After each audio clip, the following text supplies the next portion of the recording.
네트워크 보안 강의를 계속해 보도록 하겠습니다. 오늘은 네트워크 보안 장비에 대해서 한번 살펴보도록 하죠. 첫 번째로 살펴볼 네트워크 보안 장비는 침입 탐지 시스템이라는 IDS 장비를 먼저 살펴보려고 합니다. 기본 개념은 네트워크에서 사용되는 자원의 무결성, 기밀성, 가용성을 저해하는 비정상적인 사용을 탐지해서 관리자에게 통보하는 기능을 수행하는 네트워크 보안 시스템입니다. 주요 기능으로는 트래픽을 분석을 하고 로그를 분석해서 그 결과로 내부 또는 외부 사용자의 오용이나 남용을 탐지하는 기능을 수행을 하고 있습니다. 특징으로는 이 IDS 시스템 자체가 침입 여부를 탐지하는 기능을 수행을 하고 있고, 기본적으로는 이게 지금 관리자에게 통보까지만을 수행을 하기 때문에 수동적인 성격을 강하게 띠고 있다는 특징이 있습니다. 실제로 이것들을 이제 구현을 할 때는 IDS 시스템 하나만으로는 사실은 전체적으로 좀 안전하게 시스템이나 서비스를 운영할 수 없기 때문에 대부분 방화벽 등 다른 보안 시스템과 연계해서 운영을 하고 있습니다. IDS 실행 단계는 이거는 좀 간단하지만 일단 외우고 계셔야지 돼요. 일단 데이터 수집 단계가 있어요. 이 앞부분에서 보시면 트래픽 분석하고 로그 분석을 한다고 했으니까 여기서 지금 수집하는 거는 기본적으로 이 데이터라는 거는 트래픽 데이터나 또는 로그 데이터 등이 되겠죠. 자, 이렇게 수집된 데이터를 데이터 가공하고 또 축약하는 단계를 거치게 됩니다.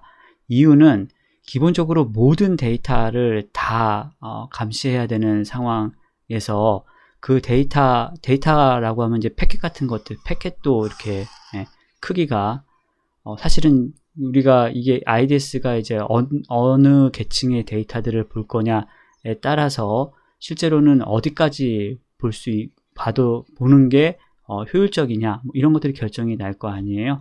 그래서 이런 것들을 이제 전체를 다 가지고 가기에는 데이터 전체 사이즈를 다 가지고 가기에는 네트워크 리소스에 장비 리소스에 문제가 있을 수 있으니까 이것들을 이제 잘 분석할 수 있도록 데이터를 가공하고 축약하는 단계를 거치도록 합니다. 그래서 수입된 감사 대상 데이터, 트래픽이나 로그 데이터가 침입 판정을 할 수 있는 수준까지 가공하는 것이고요. 데이터의 효과적인 검출과 축약 기능이 여기서 이제 제공이 되게 됩니다.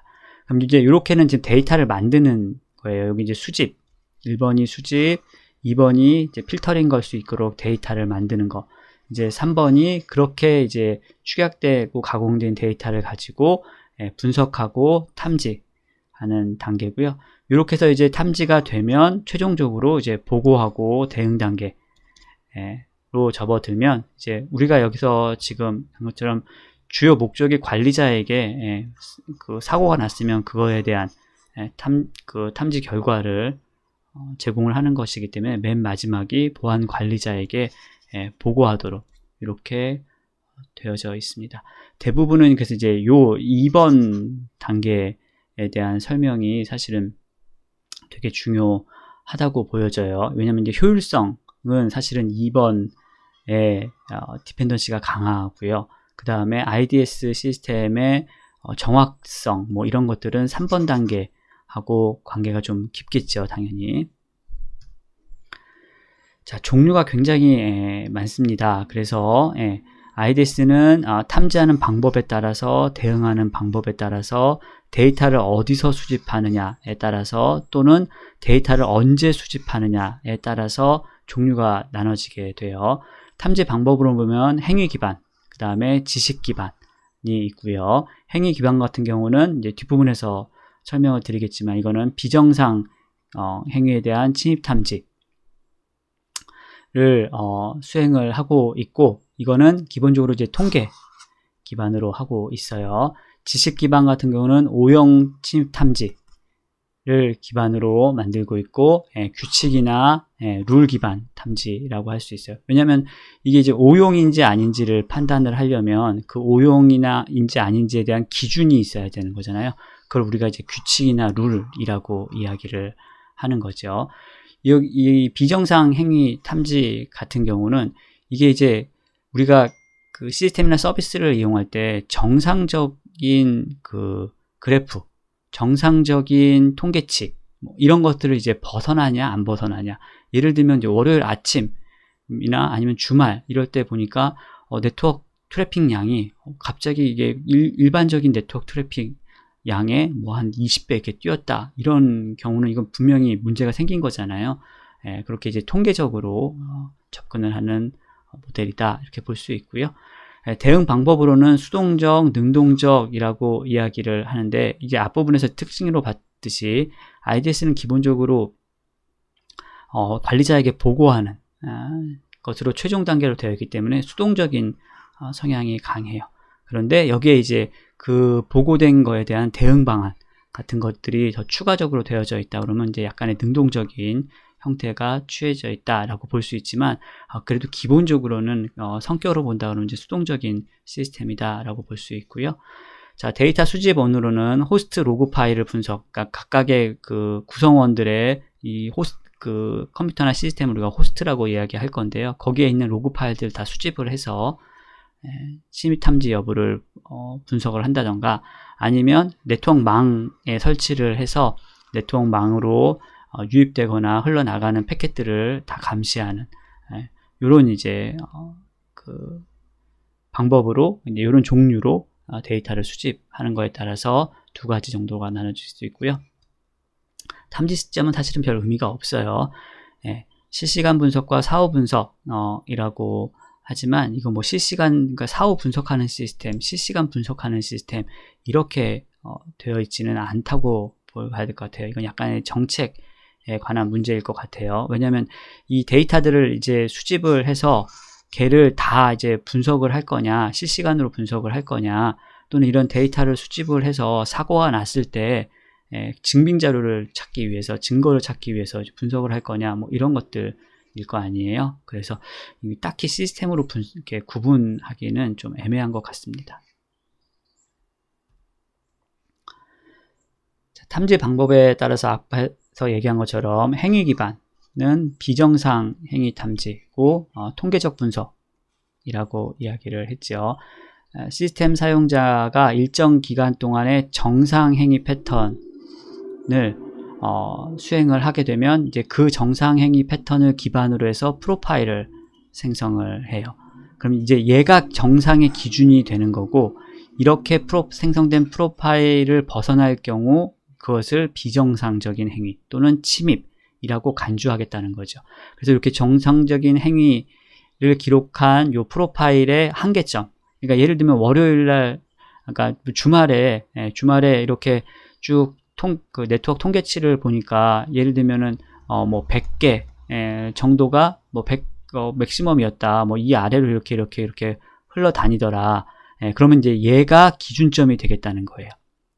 이렇게 그때 그날 그러니까 한두 달 이렇게 해봤더니 이거 100개를 넘는 게 거의 없더라라고 하면 이제 얘를 우리가 기준점으로 삼을 거고요. 이거를 우리가 임계치, 스레숄드라고 이야기를 합니다. 기본적으로 통계적인 분석 방법이고요. 예측 가능한 패턴을 생성을 하는 거죠. 왜냐하면 이렇게 이제 통계로 프로파일을 작성을 하니까. 장단점으로는 알려지지 않은 공격이 탐지가 가능해요. 왜냐하면은 그러니까 알려지지 않은 공격을 했다고 해도 그 공격 자체를 분석하는 게 아니라 그 공격으로 인해서 발생한 어떤 행위들을 분석을 하는 거기 때문에 알려지지 않은 공격도 탐지가 가능해요. 대신 오탐률이 높을 수밖에 없겠죠. 이거는 그냥 어떤 행위예요. 그런데 예를 들면 우리가 이렇게 발생을 했다고 해도 그날 그러니까 주말에 갑자기 사고가 크게 났어요. 그럼 당연히 트래픽량이 늘을 수 있겠죠. 뭐 보고도 해야 되고 막 이러니까. 그러면은 그 사고로 인해서 정상적으로 보고하기 때문에 트래픽량이 는 거를 이거를 이제 비정상으로 간주를 해버릴 수밖에 없으니까. 왜냐면 이건 행위의 내용을 보는 게 아니라 행위의 패턴을 보는 거기 때문에 오탑률이 높을 수 있다라고 볼 수 있습니다. 자, 지식 기반은 오용 탐지라고 이야기를 하고요. 이거는 기본적으로 오용인지 아닌지 어떤 규칙을 정해 놓는 거예요. 그래서 이거는 기존에 있는 침입 방법들을 DB에 다 저장을 해 놓고 그러니까 이제 오용에 대한 거죠. 이 오용에 대한 DB를 구축을 해 놓고 사용자가 어떤 행동을 했을 때 그 행동이 이 DB에 있는 정보와 일치하는지 아닌지를 보는 거죠. 그러니까 이 행위 기반 같은 경우는 정상적인 행위 패턴을 가지고서 분석 데이터의 기준을 마련했다면, 지식 기반 같은 경우는 침입 방법들을 가지고서 분석 데이터를 이제 만든 거예요. 그래서 그 분석 데이터하고 일치하면 그러면 침입으로 간주하겠다는 거죠. 행위 기반 같은 경우는 이 패턴에 일치하지 않으면 침입으로 간주하는 거고. 그러니까 두 개가 좀 다른 적용이라고 볼 수 있겠죠. 자, 종류로는 대부분 이제 전문가 시스템이라고 할 수 있어요. 왜냐하면 이 DB를 만들어 줘야지 되기 때문에 전문가들이 참여해야지 되고요. 오탑률이 낮을 수밖에 없겠죠. 이건 정확하게 어떤 침입 방법들이라고 주어져 있으니까. 문제는 새로운 공격은 탐지하기 어려워요. 왜? DB가 없으니까. 그래서 이런 특징점이 있다. 이거 기억해 주시면 좋겠습니다. 자, 데이터 수집원 기준으로 봤을 때는 호스트 기반과 네트워크 기반으로 되어져 있어요. 자, 이 호스트 기반 같은 경우는 이렇게 구성원들이 이렇게 다 있으면 그 구성원의 시스템에 그 IDS 클라이언트들이 다 이렇게 설치되어 있는 거예요. IDS 클라이언트들이 다 설치되어 있어서 여기서 보는 것처럼 윈도우나 유닉스 운영체제에 부가적으로 설치돼서 운영되는, 얘가 이제 그 우리가 얘기하는 IDS 클라이언트예요. 그럼 이제 이 IDS 클라이언트가 요 각각의 시스템에서 얘가 지금 수행하고 있는 것들에 대한 로그를 쭉 기록을 하게 되고요. 이런 이제 그 로그들을 그 IDS 서버 쪽에서 분석하는 서버 쪽에서 이 로그들을 이 클라이언트 프로그램으로부터 이렇게 다 받아다가 이제 분석을 하는 이런 모습으로 되어져 있습니다. 스위칭 환경하고는 전혀 관계가 없겠죠. 이거는 호스트 각각에서 다 처리를 하고 있기 때문에, 그래서 전체 네트워크에 대한 침입 탐지는 불가능하다고 볼 수 있고요. 이게 호스트마다 다 설치를 해야 되기 때문에 비용이 조금 많이 들 수 있다는, 그러니까 대규모로 운영을 하려면 그런 단점이 있습니다. 반면에 이제 네트워크 기반 IDS 같은 경우에는 별도의 감지기 이제 설치가 필요해요. 이게 대부분은 이제 스위치 뒷단에 미러링 기능 이용해서 붙게 되는 이런 그 감지기 위치가 이렇게 돼 있죠. 그러니까 스위치나 이런 부분에 이렇게 이제 인터넷 통해서 이렇게 들어와서 이게 내부로 이렇게 나가거나 하는 경우에 이제 요게 미러링 기능 있다고 말씀드렸잖아요. 그 미러링으로 여기다가 IDS를 이렇게 하나 부착을 해 놓는 거죠. 얘가 이제 우리가 얘기하는 감지기라는 거예요. 이게 기본적으로는 네트워크 자원을 손실하거나 그렇지 않죠. 왜냐하면 미러링 기능을 이용을 하는 거기 때문에 정상적으로 이렇게 패킷이 다 왔다 갔다 하게 되고, 그거를 하나 복사본으로 이렇게 지금 제공을 해주는 거기 때문에 네트워크 자원에 손실되거나 데이터가 위변조되지 않는다는 장점이 있고요. 기본적으로 이런 그 네트워크 노드에 설치돼서 되기 때문에 네트워크에 대한 전반적인 감시가 가능하다는 장점이 있습니다. 그런데 이거는 그 네트워크 패킷을 그 유입되는 그 패턴만을 보기 때문에 이 암호화된 내용은 당연히 검사할 수 이제 없겠죠. 그래서 이런 장단점들이 조금 있습니다. 설치 위치예요. 뭐 설치 위치는 여기 이제 내부망이라고 이렇게 지금 보여지는 거예요. 여기에 지금 이거 내부하고 외부를 연결하는 요 외부에 설치할 수, 요 앞에 설치할 수, 라우터 앞단에 설치할 수도 있고 라우터 뒷단에 설치할 수도 있고요. 방화벽 뒷단의 설치도 가능하고 DMZ 내부에다 설치도 가능하고 아니면 그냥 아예 내부 네트워크에도 설치가 가능해요. 자, 몇 개 이제 외워야지 될 게 있는데요. 이제 뭐 특징이나 뭐 장단점 같은 것들은 이제 좀 구분을 해보시면 설치된 거를 잘 보시면 이해가 가능할 텐데, 예를 들어서 1번에 설치를 했어요. 그럼 이거 지금 들어오는 모든 패킷에 대해서 다 봐야 되잖아요. 그러니까 당연히 모든 공격을 다 탐지할 수 있겠죠. 네트워크 내에서 실행되는. 그런데 데이터 양이 너무 많죠. 기본적으로. 예를 들면 여기로 지금 들어오는 이쪽으로 들어왔다고 해서 다 이게 일로 나가는 게 아닐 수도 있잖아요. 이렇게 밖으로 나갈 수도 있는 상황이니까. 그런데 그걸 다 보겠다는 얘기거든요. 자, 요 2번 같은 경우는 1번하고 좀 비슷하긴 하겠지만 일단 라우터에서 한번 거친 거죠. 그러니까 이 내부로 들어오는 것들에 대한 패킷들만 감시를 하니까 요 데이터 전체 수집하는 양은 조금 더 작을 수 있을 거고, 실제로 이제 공격에 사용되어지는 패킷들만 필터링 걸어서 볼 수 있겠다는 거죠.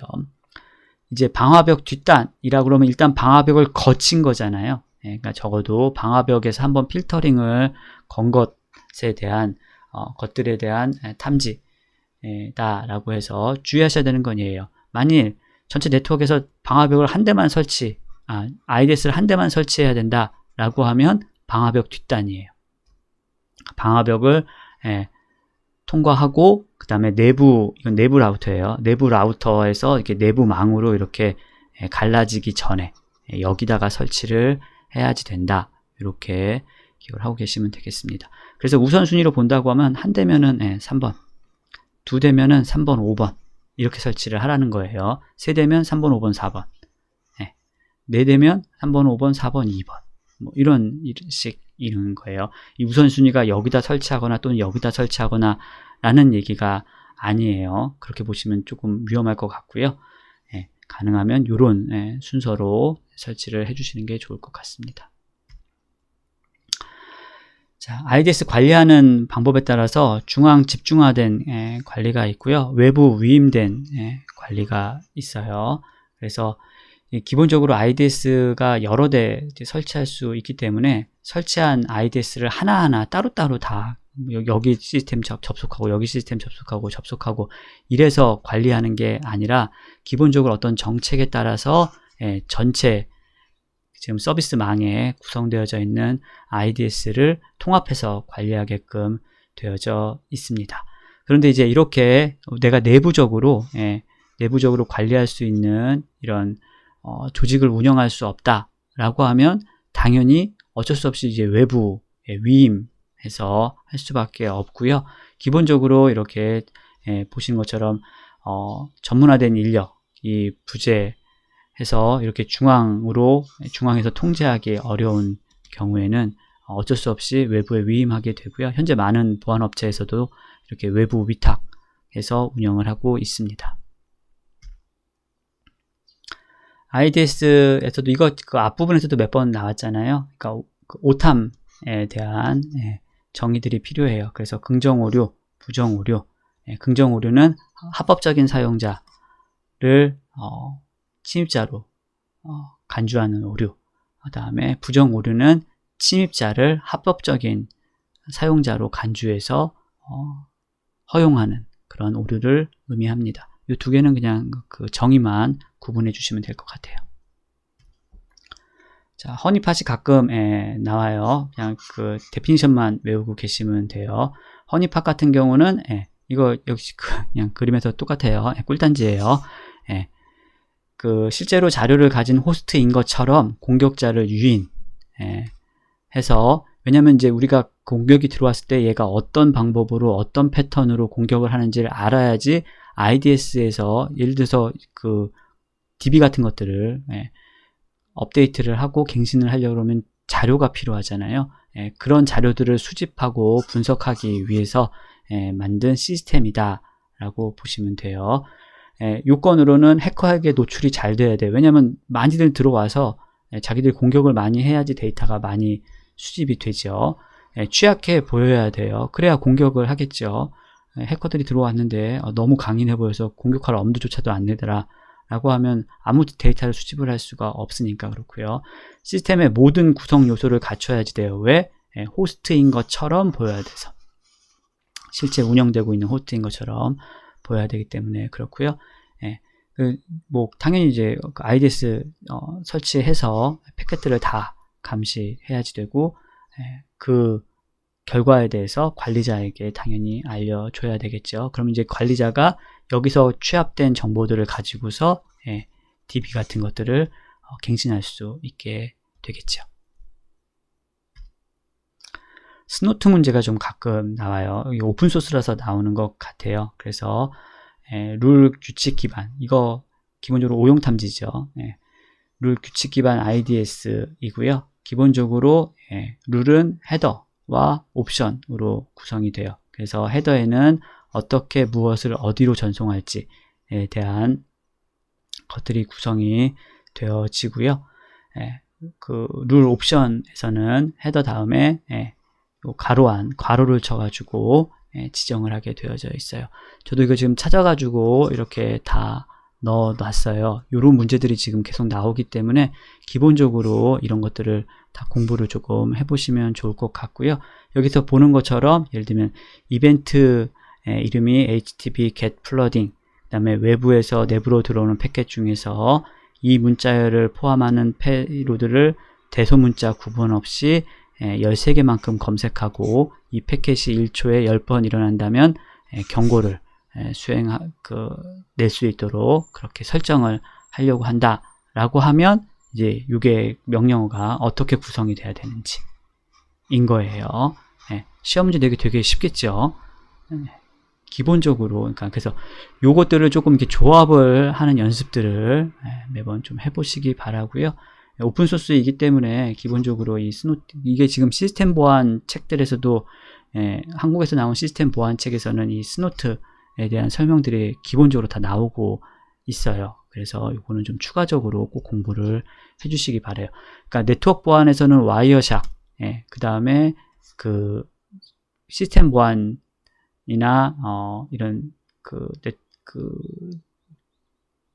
사실은 이건 시스템 보안 쪽 책에서 나와요. 그래서 스노트, 요 두 종류 어플리케이션들은 조금 자세하게 알고 계신 것들이 더 좋을 것 같습니다. 자꾸 시험 문제들 나오니까요.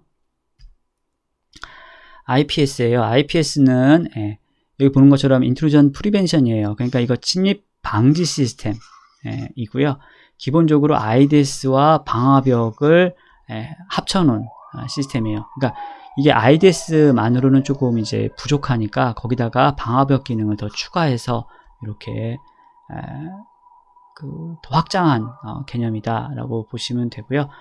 방화벽은 공격 차단은 가능하지만 새로운 패턴의 공격에 대해서 적응력이 매우 낮죠. 그리고 침입 탐지 시스템은 실시간 탐지는 가능하지만 차단 같은 기능은 제공하지 않아요. 이거 관리자한테 보고하고 끝나잖아요. 그러니까 차단하지를 않으니까. 그래서 방화벽의 장점과 침입 탐지 시스템의 장점을 모아서 하나로 결합한 거다라고 이야기할 수 있습니다. 설치하는 거는 이게 지금 방화벽 기능을 갖고 있다고 해도 일반적으로 방화벽보다 높은 성능이 필요하잖아요. 이게 사실은 이제 약간의 방화벽 기능도 있으니까 이게 이 앞부분에 설치가 되면 사실은 뒷단에 있는 방화벽이 별 의미가 없을 수 있어요. 그리고 또 얘가 사실은 방화벽 기능하고 IDS 기능을 다 갖고 있기 때문에 일반 방화벽하고 보면 성능이 더 떨어질 수밖에 없겠죠.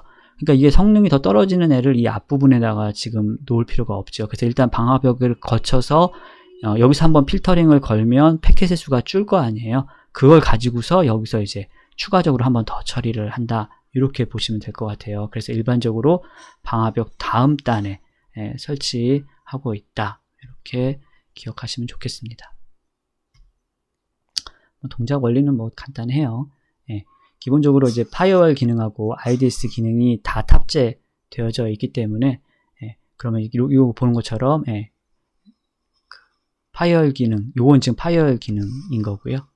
그 다음에 요 패킷들을 다시 IDS 쪽으로도 이렇게 보내는 거죠. 그래서 이 두 결과, 가지고서 대응 모듈이 차단할지 말지들을 설정해서 운영하도록 되어져 있습니다.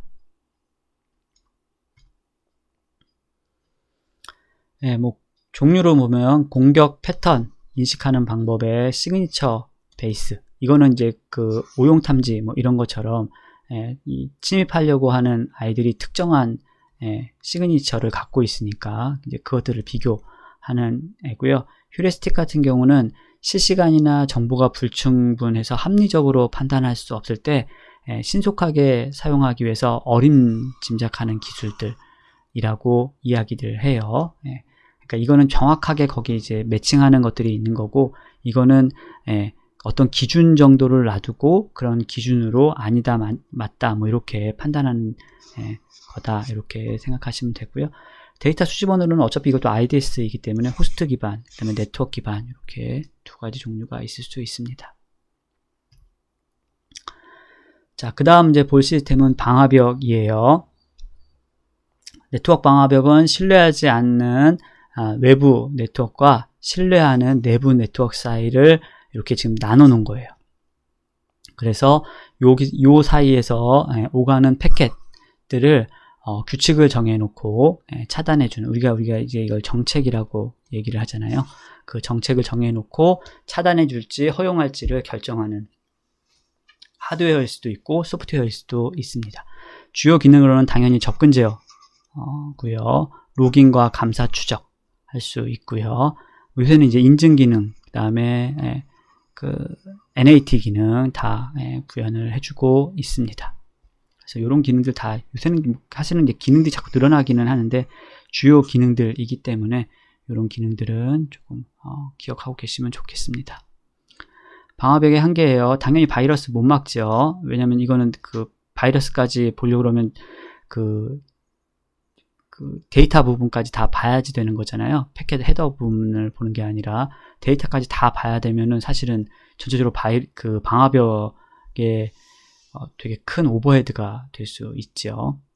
자, 방화벽은 자신을 통과하지 않는 통신에 대해서는 제어가 불가능해요. 이거는 사실은 뭐 어디나 마찬가지죠. IDS도 뭐 자기 쪽으로 로그나 패킷이 들어오지 않으면 불가능하잖아요. 그러니까 이제 방화벽 우회하는 경로가 있냐 없냐 뭐 이런 것 때문에 얘기는 하고 있어요. 방화벽은 전혀 새로운 형태의 공격을 막을 수 없어요. 왜? 이거는 지금 여기서 앞에서 얘기한 것처럼 정책 규칙, 이것들을 기반으로 해서 패킷을 전달할지 말지를 결정하기 때문에 새로운 공격에는 능동적으로 대처할 수가 없습니다. 종류예요. 자, 1세대 패킷 필터링, 2세대 어플리케이션 게이트웨이, 3세대 스테이플 인스펙션, 이런 것들이 있고요. 적어도 요 순서는 알고 계셔야지 돼요. 요 순서, 요 세 개의 순서는 세대별로 꼭 기억하시기 바랍니다. 패킷 필터링이에요. 이거는 인아웃 패킷에 대해서 이게 정책, 규칙 모음, ACL 다 같은 얘기예요.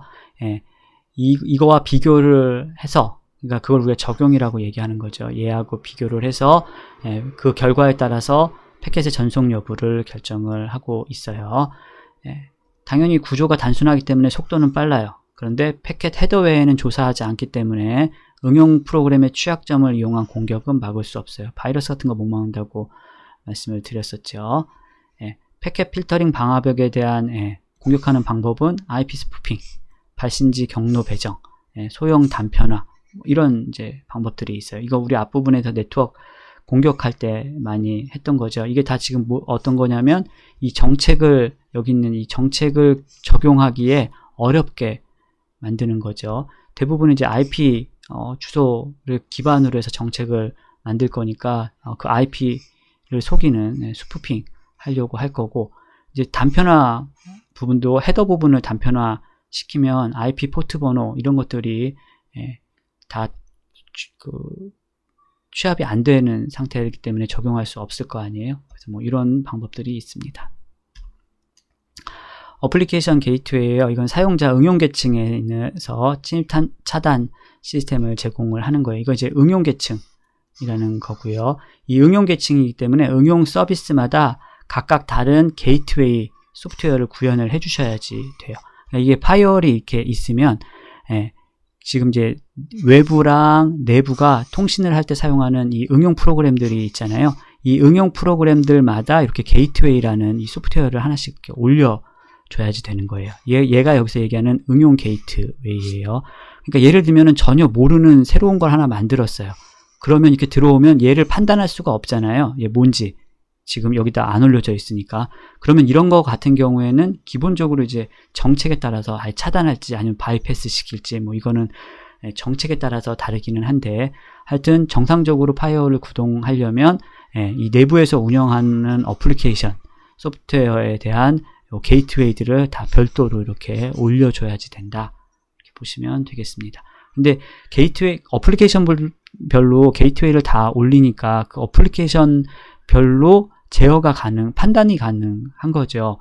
그 어플리케이션에서 사용하고 있는 여러 가지 특징들을 반영을 해서 판단할 수 있다는 장점이 있겠죠.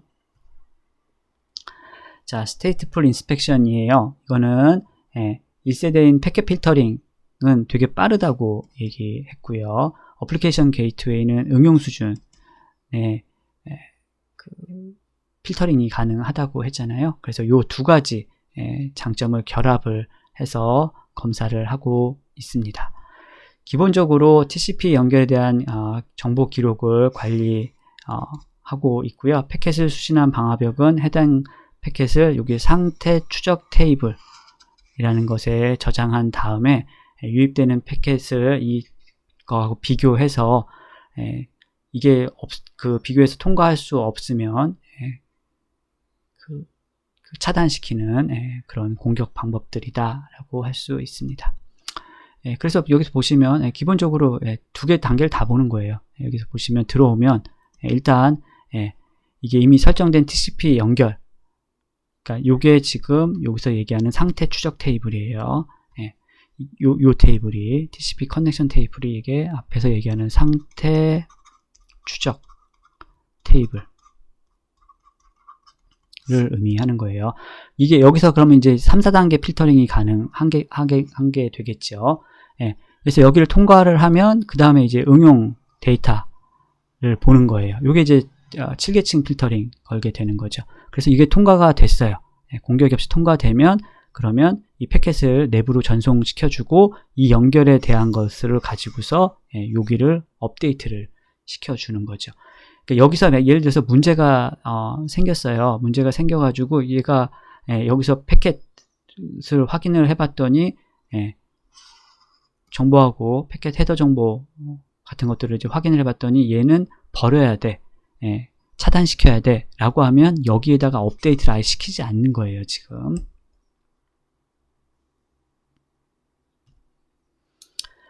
자, 베스천 호스트라는 개념, 방화벽에서 개념이 있어요. 자, 이 개념은 뭐냐면 이 베스천이라는 게 요새 방어점이라는 뜻인데 요 베스천 호스트라는 애들은 네트워크에 접근하거나 떠나려고 하는, 그러니까 외부에서 내부로 들어오려고 할 때 또는 내부에서 외부로 나가려고 할 때 반드시 거치는 거점이에요. 그러니까 모든 패켓들이 반드시 한 번은 거쳐서 가야지 되는 그 지점에 설치된 시스템을 베스천 호스트라고 이야기를 해요. 그러면 실제로 이제 이런 시스템이 있으면 이 시스템이 우리가 필터링을 할 아주 최적의 장소, 거점이라고 할 수 있겠죠. 자, 그럼 이제 이 방화벽 자체를 이제 구성하는 방법들을 본다면 스크리닝 라우터가 있어요. 이거는 라우터에다가 각각의 인터페이스에 들어오는 패켓을 필터링 거는 거예요. 우리가 이거 앞부분에서 그 ACL 리스트 하는 방법 배웠잖아요. 그런 기능이 구현이 되어져 있는 라우터를 우리가 스크리닝 라우터라고 할 거고요. 듀얼 홈드 호스트 베스트가 저기 호스트 방화벽 같은 경우에는 이렇게 시스템 하나에 네트워크 카드가 여러 개 붙어 있는 거예요. 그래서 예를 들면 외부에서 들어오는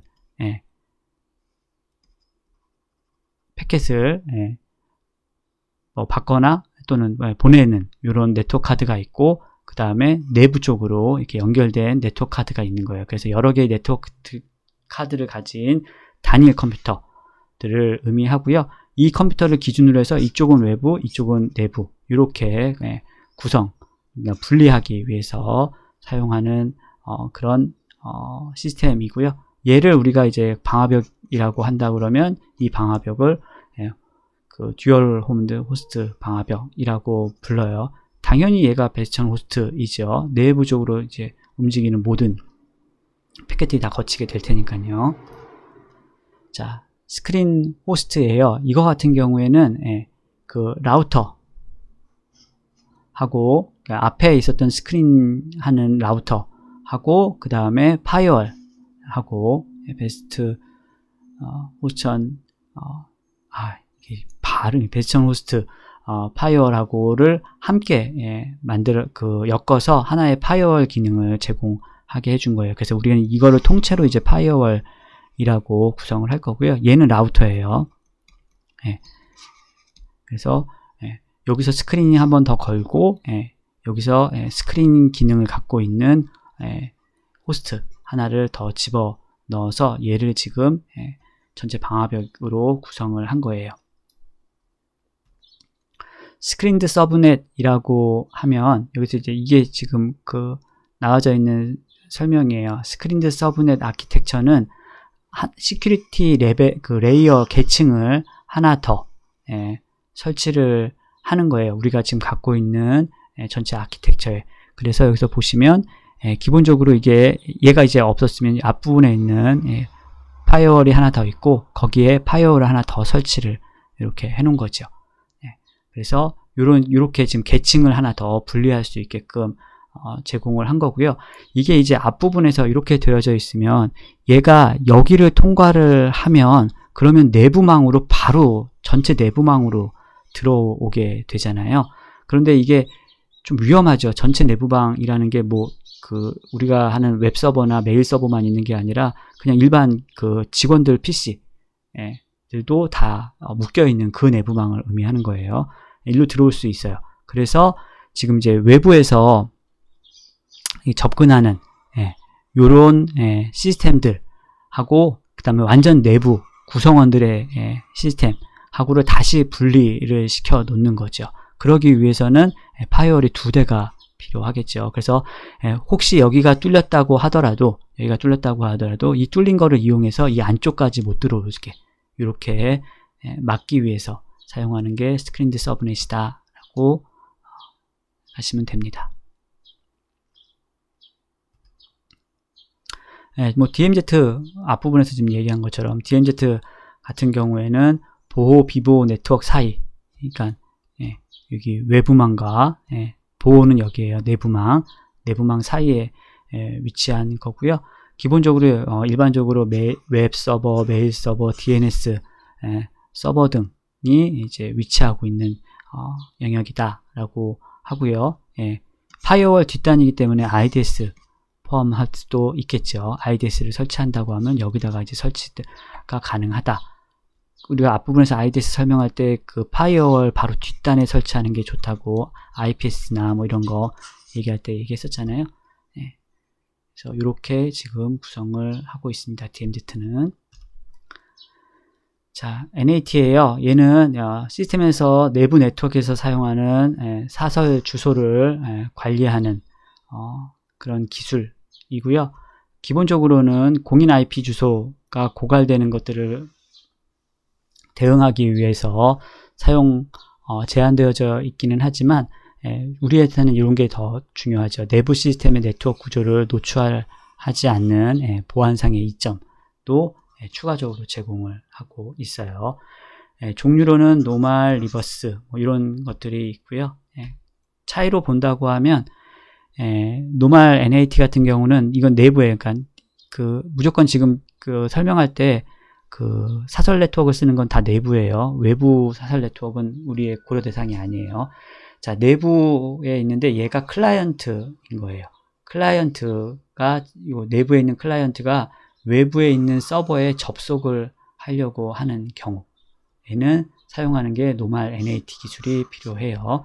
일단 얘가 사설 IP 갖고 있을 테니까 패켓을 이렇게 만들면 당연히 소스 IP 어드레스는 얘가 갖고 있는 사설 IP이고 외부 서버는 뭐 외부 서버 IP가 되겠죠. 그러면 얘가 지금 여기 이제 방화벽이라고 얘기는 하지만 얘가 NAT 기능을 갖고 있는 서버들이라고 할 수 있고요. 그러면 얘가 이제 왔을 때 이건 내부적으로만 사용하는 거니까 요 주소를 요 방화벽의 주소, 요 NAT 서버 주소로 바꿔서 보내게 되죠. 그러면 얘는 응답을 이제 이쪽으로 줄 거고, 그러면 얘는 그 응답 온 거를 사실은 대부분 이제 포트 번호 갖고 하는데요. 하여튼 내부적인 정책에 따라서 다시 내부 클라이언트 요 주소로 바꿔서 이렇게 전송을 하게 됩니다. 이게 이제 노멀 NAT고요. 반면에 리버스 NAT 같은 경우에는 얘가 지금 내부 서버예요.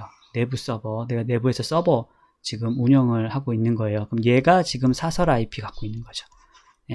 서버가 지금 사설 IP를 갖고서 운영을 하고 있다는 거예요. 그럼 이제 이 외부에서 클라이언트가 이렇게 지금 들어와야 되는데 얘 IP는 알 수가 없잖아요. 사설 IP니까. 그러니까 얘가 접속할 수 있는 건 끼케야 요 방화벽이라고 하는 NAT 서버 IP 주소로 이렇게 들어올 거고요. 그럼 이제 이 내부적으로 IP가 되게 여러 개 이렇게 운영이 되고 있을 거 아니에요. 사설 망이니까 뭐 당연히 얘도 이렇게 운영이 될 수 있고, 그러면 이제 그 중에 얘가 이렇게 들어온 아이를 보고서 내부 IP 어드레스로 요 IP를 바꿔주는 기능을 하는 것이 리버스 NAT다. 그러니까는 내부에 있는 애가 클라이언트면 노멀 NAT고요. 내부에 있는 애가 서버이면 리버스 NAT다. 이렇게 기억을 하고 계시면 될 것 같습니다. 자, 리라이트 NAT 같은 경우에는 목적지 주소가 바뀌는 경우에 사용을 해요. 그러니까 통신을 하다가 중간에 목적지 주소가 바뀌었을 때 사용하는 경우다라고 기억을 하시면 되고요. exclude NAT 같은 경우에는 노멀 NAT를 적용받지 않고 방화벽을 지나가도록 설정하기 위해서 사용을 하고 있습니다. 자, 이제 거의 마지막인데요. 이제 VPN이에요. 퍼블릭 네트워크이라고 하는 공중 네트워크를 사설 네트워크, 프라이빗 네트워크처럼 사용하고 싶을 때 사용하는 기능이에요. 주요 기능으로는 주소, 라우터 체계를 비공개하거나 데이터를 암호화하고 사용자 인증, 그 다음에 사용자 접근 권한 통제 같은 기능들을 제공하기 위해서 사용을 하고 있습니다.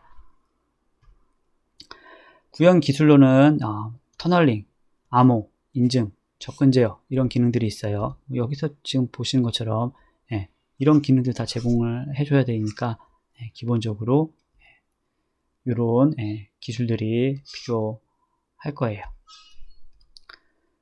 자, 이 VPN은 각 계층마다 다 따로따로 제공을 해주고 있어요. 그래서 2계층, 3계층, 5계층. 주로는 이제 요거 그냥 이름만 요거는 외워놓으시면 되고요. IPsek이랑 SS 같은 경우는 조금 구체적으로 공부를 조금 해주시는 게 좋아요. 얘는 잘 안 나왔었는데 가끔 요 이름이 지금 나와서 일단 뒷부분에서 간략하게 설명은 좀 해드릴게요. 자, MPLS 같은 경우에는 백본망에서 대용량 트래픽 처리를 고속으로 하기 위한 방식이에요. 그래서 여기 멀티플 프로토콜 라벨 스위칭이라고 하는데, 그래서 이제 요 기술을 사용하는 VPN이에요. 이게 뭐 자세히 보시면 여기 지금 이렇게 달아놓기는 했는데 그냥 이렇게만 기억을 해주시면 될 것 같아요. 이건 제가 요약을 한 건데, 기존에 이제 우리가 알고 있는 IPsec VPN 같은 경우에는 기업이나 사용자가 운영을 해야지 돼요. 이 VPN 서버 같은 것들을 운영을 하는 거예요. 근데 MPLS 같은 경우에는 이게 지금 백본망에서 구동시키는 거잖아요. 그래서 망 사업자가 직접 제공해주는 VPN이다. 그러니까는 VPN을 누가 제공하냐? 기업이나 사용자가 직접 제공하냐? 망 사업자가 제공하냐에 따라서 구분된다. 이 정도까지만 알고 계시면 될 것 같습니다. 자, 우리 3계층에 사용하고 있는 IPsec VPN이에요. 모드로는 전송 모드가 있고요. 터널 모드가 있어요. 전송 모드는 IP 헤더를 보호하지 않아요. IP 헤더를 여기서 보호하지 않는다 이렇게 나오면 암호화하지 않는다 이렇게 보시면 돼요. 그래서 암호화하지 않기 때문에 기존 헤더를 그대로 사용을 하고 있어요. 그래서 우리가 지금 사용하고 있는 VPN에 관련된 정보가 이 오리지널 헤더의 뒷부분에 이렇게 붙게 돼 있어요. 그러면 이제 이 패킷의 라우팅은 얘를 보고 당연히 하겠죠. 대신에 이제 터널 모드다 라고 하면 IP 패킷 전체, 헤더 포함 전체를 다 암호화하는 거예요. 그러니까 이게 오리지널 헤더가 암호화가 돼버리는 거죠. 오리지널 헤더가 암호화가 돼버리기 때문에 얘를 지금 라우팅 하려면은 새로운 IP 헤더가 필요하겠죠. 그래서 이렇게 추가적인 IP 헤더가 붙게 됩니다. 보안 프로토콜로는 AH 인증 헤더가 있고요. 발신자 호스트 인증하고 페이로드의 무결성 보장하는 거예요. 자, 요 구조 외워놓으시기 바래요. 자, ESP는 인캡슐레이션 시키는 부분들이에요. 그러니까 기본적으로 이제 암호화하거나 뭐 이럴 때 사용하겠죠. 그래서 발신지 호스트 인증하고요. 페이로드의 무결성 보장하고 추가적으로 프라이버시 보호하고 있어요. 자, 여기서 보시면 요게 지금 원본이에요. 원본. 그러니까 VPN이 적용되지 않은 원본이고요. 얘가 요쪽으로 여기 지금 노란 걸로 다 들어가는 거죠. 그만큼 들어가서 암호화된 상태로 전송되게 되고요. 요게 앞부분에서 했던 new IP 헤더고요. 이게 이제 ESP 헤더. 우리가 앞부분에서 이렇게 지금 배웠었잖아요. 터널 모드에 사용하는 new IP 헤더, ESP 헤더. 지금 이렇게 이제 들어가는 거예요. 요거 이제 어떻게 할 수 있냐면 여기서 지금 보시면 헤더 IP 헤더에서 보면 프로토콜이 ESP로 이렇게 설정이 되게끔 되어져 있어요. 그러니까 우리가 계속 얘기하지만 와이어샷 같은 거 이렇게 패킷 왔다 갔다 하는 거 이렇게 캡처링 떠가지고 보여주면서 이게 지금 어떤 서비스 운영하고 있는 거냐 이런 것들 물어볼 수 있다고 했잖아요. 그래서 요 ESP 이렇게 설정되는 거 꼭 기억을 하고 계시기 바랍니다. 뭐 기본적으로 프로토콜 비교하는 내용들이고요. 각각의 프로토콜을 보안 프로토콜을 적용을 할 때 패킷의 헤더들이 이제 어떻게 붙는가 하는 내용들입니다. 전송 모드냐 그 다음에 터널 모드냐에 따라서 기본적으로 이제 헤더가 어디에 어떻게 붙는지는 앞부분에 설명을 드렸잖아요. 그래서 이렇게 전송 모드 같은 경우는 원래 헤더가 이렇게 다 붙는 거고요. 그 다음에 이 터널 모드 같은 경우에는 새로운 헤더들이 이렇게 붙고 오리지널 헤더가 암호화된 상태로 안쪽으로 이렇게 들어가게 되어져 있죠. 사실은 이게 뭐 다 외운다기보다는 앞부분에 있는 것들을 좀 이해를 하면 이렇게 구분해 가지고 분석을 할 수 있어요. 자, SSL VPN이에요. 요거 이제 내용은 조금 많이 나와요. 그래서 자세한 내용은 여러분들이 조금 웹 찾아서 보시면 좋을 것 같고요. 저희는 요거 이제 구분해 놓은 SSL VPN, 그다음에 상위 계층, 어플리케이션 계층 사용하는 거잖아요. 그 다음에 IPsec VPN이 있으면 여기서 제가 볼 땐 요 이제 특장점들만 비교하는 것들이 가끔 나오는 것 같아요. 그래서 요 비교하는 것들을 조금 구분해서 외워놓으시면 될 것 같아요. 여기 보면 뭐 IPsec은 고비용이고 SSL VPN은 좀 저비용이고 설치하기 위해서는 얘는 클라이언트 소프트웨어가 필요해요. 항상. 근데 이거 같은 경우는 SSL VPN 같은 경우는 브라우저만 있으면 가능하죠. 그래서 뭐 확장성, 뭐 사용자 추가가 용이하다, 사용자 추가 심하다, 뭐 관리자 권한이 필요하다, 이런 것들은 이제 구분해서 시험지 내기 쉽겠죠. 이거 섞어 놓으면 헷갈릴 수 있어요. 그래서 이것들은 조금 정리해서 한번 쭉 보시기 바랍니다. 자, VPN에서 제공하고 있는 이제 프로토콜들이에요. 그래서 당연히 IPsec 같은 거 이제 하려면 뭐 우리가 설정 단계가 필요하지요. 그래서 이 과정을 Security Association이라고 이야기하고요. 보안 연계 설정이라고 이야기를 합니다. 이때 사용하는 프로토콜이 ISAKMP 요거고요. 요거는 보안 연계 설정을 위해서 사용하는 거고, 이건 지금 이제 어떻게 우리가 앞으로 운영을 하자라는 거예요. 근데 이제 실제로 이제 키를 분배 하는 거는 그러니까 요 차이는 뭐냐면, 얘는 지금 우리가 어떻게 하자라는 규약 같은 것들을 맺는 거고요. 실제 이제 키를 분배하는 거는 요 방식을 사용을 하고 있는 거예요. 그러니까 요거는 규약만 맺고, 얘가 실제로 요 방식 이용해서 키를 분배하고, 예, 이렇게 두 가지 기술이 되어져 있고요. IK가 지금 얘하고 얘를 이렇게 다 함께 한 번에 결합해서 설정하고 그 키 분배까지 할 수 있도록 이렇게 되어져 있습니다. 추가적으로 이제 좀 더 공부할 필요가 있을 것도 같아가지고 몇 개 링크를 조금 달아놨어요. 그래서 이것들은 좀 자세하게 공부해보고 싶다라고 하면, 제 생각에는 앞부분에 있는 지금 VPN 같은 경우는 시험 문제가 나온다고 하면 점점 어려워지는 경향들도 있기 때문에 조금 더 깊게 공부해 보시는 것도 좋을 것 같다는 생각입니다. 오늘 강의 여기서 마치도록 할게요. 수고하셨습니다.